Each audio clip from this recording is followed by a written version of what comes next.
দুর্গাপুর গণধর্ষণ কাণ্ডে রাজ্য জুড়ে উত্তেজনা। এবার এই ঘটনায় মুখ খুললেন মুখ্যমন্ত্রী মমতা বন্দ্যোপাধ্যায়। তবে তার বক্তব্য ঘিরেই শুরু হয়েছে নতুন বিতর্ক।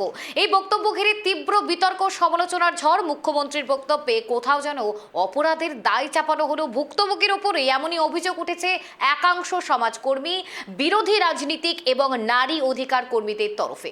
দেখুন, দুর্গাপুর প্রসঙ্গে অবশেষে মুখ খুললেন মুখ্যমন্ত্রী মমতা বন্দ্যোপাধ্যায়।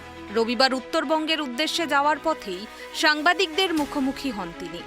এদিন তিনি বলেন, বাংলার সরকার অপরাধ নিয়ে জিরো টলারেন্স। বিভিন্ন রাজ্যের ছেলেমেয়েরা এখানে পড়তে আসছেন, তাদের আমি অনুরোধ করব রাতের দিকে না বেরোতে। পুলিশ তো জানতে পারে না কে কখন বেরিয়ে যাচ্ছে, আর বেসরকারি মেডিকেল কলেজেরও একটা দায়িত্ব রয়েছে। পুলিশ তো বাড়ি বাড়ি গিয়ে বসে থাকবে না। কেউ যদি রাত 12:30টায় বেরিয়ে কোথাও যায়, আমি ঘটনাকে সমর্থন করছি না, এটা নিন্দনীয়। কিন্তু যারা হোস্টেলে থাকে তাদের একটা সিস্টেম রয়েছে। আমি পুলিশকে বলেছি কাউকে ছাড়তে না। দুর্গাপুরের প্রসঙ্গে কথা বলতে গিয়ে ওড়িশার কথাও টেনে আনেন মুখ্যমন্ত্রী।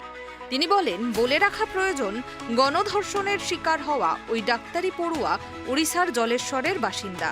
সেই সূত্র ধরেই এদিন মুখ্যমন্ত্রীর মুখে আইন শৃঙ্খলা প্রসঙ্গে উঠে এলো ওই বিজেপি শাসিত রাজ্যের কথাও। তিনি বলেন, 3 সপ্তাহ আগের কথা, ওড়িশার সমুদ্র সৈকতে 3 জন মেয়েকে ধর্ষণ করা হয়েছে। কিন্তু ওড়িশা সরকার সেই নিয়ে কি পদক্ষেপ নিয়েছে? বাংলায় এই ধরনের ঘটনাকে অত্যন্ত গুরুত্বের সঙ্গে দেখা হয়। বাংলায় আমরা জিরো টলারেবল, আমরা এখানে কোনো রকম টলারেট করি না। আর তারপরে বিভিন্ন রাজ্যের ছেলেমেয়েরা যেখানে পড়তে আসে, এবং তাদেরও আমি অনুরোধ করব রাত্রিবেলা না বেরোতে, কারণ পুলিশ তো জানতে পারে না কে কখন রাত্রিবেলা বেরিয়ে যাচ্ছে। আর প্রাইভেট মেডিকেল কলেজেরও একটা দায়িত্ব আছে তাদের স্টুডেন্টদের টেক কেয়ার করা। পুলিশ তো আর বাড়িতে বাড়িতে গিয়ে বসে থাকবে না।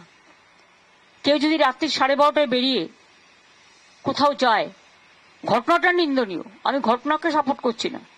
যে যেখানেই যেতে পারে তার অধিকার, কিন্তু সবার একটা, যারা হস্টেলে থাকে তাদের একটা সিস্টেম আছে। ও ফার্স্ট ইয়ারের স্টুডেন্ট এবং এটা প্রাইভেট কলেজ, আমি ডিটেলস খবর নিয়েছি এবং আমি পুলিশকে বলেছি স্ট্রিনজেন্ট অ্যাকশন। মেয়েদের রাতে বেরোনোর প্রসঙ্গে মুখ্যমন্ত্রী মমতা বন্দ্যোপাধ্যায়ের মন্তব্য ঘিরে চড়েছে পারদ। প্রতিবাদ জানিয়েছেন বিজেপি নেত্রী ও বিধায়ক অগ্নিমিত্রা পাল। তার বক্তব্যে ধরা পড়েছে প্রশাসনিক ব্যর্থতা এবং মুখ্যমন্ত্রীর দায় এড়ানোর চেষ্টা প্রসঙ্গে ক্ষোভ। আসলে মুখ্যমন্ত্রী বরাবরই যারা ধর্ষিতা তাদের পাশে দাঁড়ান না, তাদের চরিত্র নিয়ে উনি কাটাকাটি করেন। হাঁসখালির মেয়েটার পেটে বাচ্চা ছিল, প্রেম ছিল, এই মেয়েটিরও বলা হচ্ছে রাত্রির 12টায়, তাহা মিথ্যে কথা। এবং পুরো দোষটা আজকে যে মেয়েটি যে বেরিয়েছে, কলেজের মধ্যে হয়নি, কলেজের বাইরে হয়েছে, যেটা আপনার জুরিসডিকশন। আপনার পুলিশ প্রশাসন কি করছিল ওখানে? কলেজের সামনে যে জঙ্গল আছে, যেখানে বহু রকমের অনৈতিক কাজ করা হয়, আপনার পুলিশ তো সব জানে।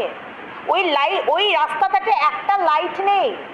বারবার কলেজ কর্তৃপক্ষ বলেছে ওখানে লাইট লাগাতে, আপনারা লাইট লাগাননি মুখ্যমন্ত্রী। সিসিটিভি ক্যামেরা লাগানো হয়নি। আপনি বলেছিলেন না আপনার 90% কাজ হয়ে গেছে।